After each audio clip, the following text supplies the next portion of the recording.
Tu sai che cos'è l'art flipping? Autenticità, manipolazione dei prezzi e mancanza di trasparenza. Queste sono le principali problematiche del mercato dell'arte.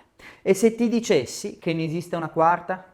Si tratta dell'art flipping e rientra a pieno diritto in questo elenco. Scopriamo che cos'è.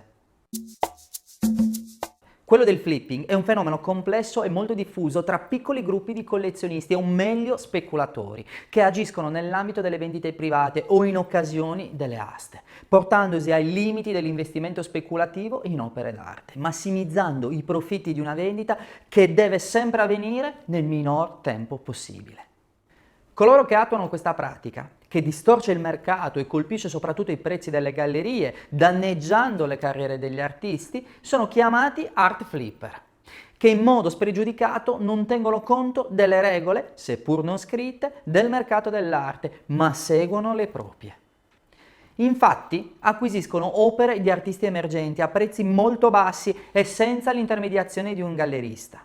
Diffondono rapidamente la voce della giovane scoperta tra un piccolo gruppo di investitori per acquisire subito le opere quasi fosse uno stock di merce.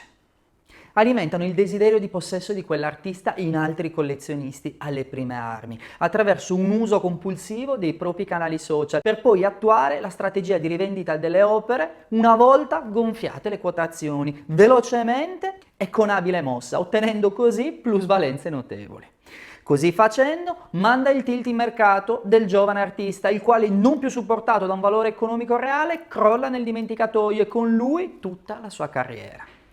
Questo fenomeno ha colpito anche le opere di Banksy, che continua a contrastarlo in ogni modo, così come ha fatto nella vendita del suo shop online Gross Domestic Product. Infatti, per coloro che hanno acquisito una delle sue opere, che erano in vendita, dovranno aspettare ben 2 anni prima di ricevere il certificato di autenticità della Pest Control, documento essenziale senza il quale un'opera di Banksy non può essere rivenduta. Ma di questo ho già aggiornato il libro chatbot su Banksy.